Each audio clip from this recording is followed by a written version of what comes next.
All right, thank you for tuning in to War Room Gwinnett County. We're live in the streets. I am here with Baron Rainhold. He is running for sheriff of Gwinnett County. We're at the town hall here in Liburn, Georgia. Can you tell us a little bit about what went on tonight?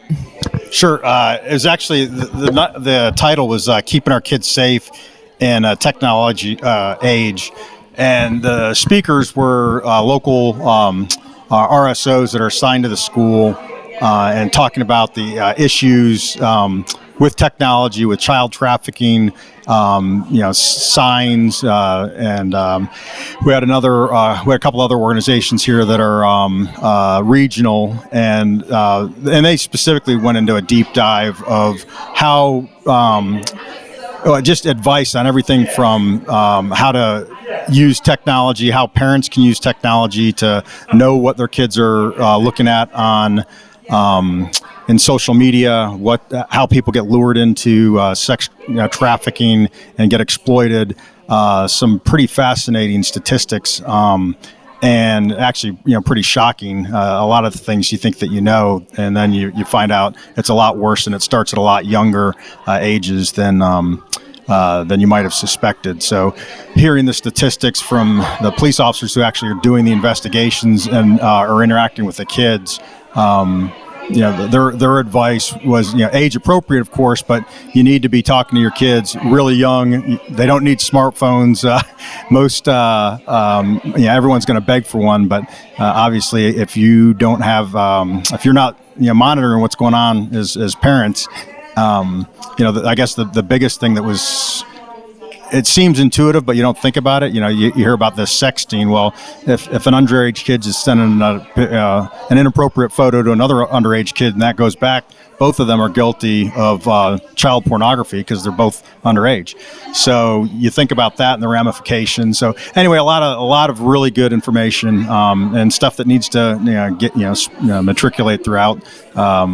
All of our organizations, the churches need to be talking about this. The parents need to be educated on this, and certainly law enforcement's doing a good job. But you probably can never talk enough because the ramifications of people not knowing are devastating. Yeah. So we've got someone from the Gwinnett PD, which is basically the SRO for the schools and everything. She shared a lot of great information on how to, and then she also offers a class on, I guess, how to stalk your kids just for adults. That was some great information that she had for everybody. So in your run for sheriff, you asked questions tonight, and sounds like you're looking to interface more and be more involved. And even the question was asked, because I think I asked this question about the drug sniffing dog. Right.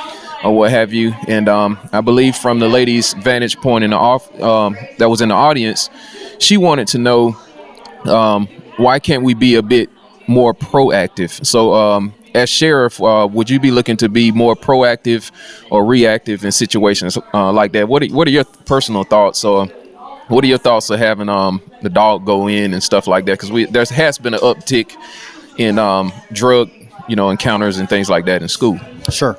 What I would say is I grew up in Miami in the 70s and 80s, so it was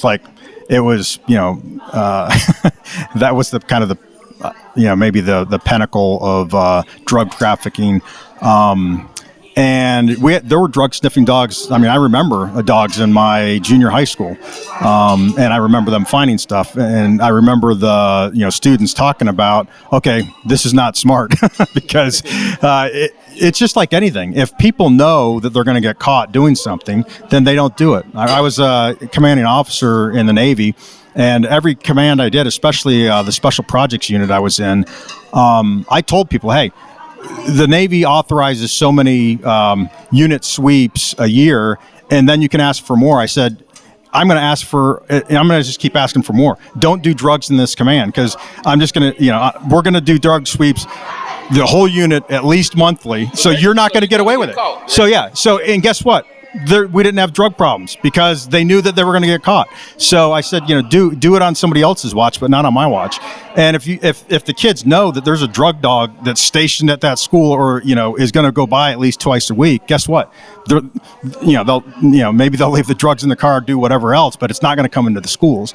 I'm not saying that it's going to eradicate it, but certainly it's going to keep them out of the schools. If they know that if they know that there's a better than not chance on any given day that they're going to get busted if they bring them into the schools, it's not going to be there. Yeah, so I absolutely am a huge advocate of that.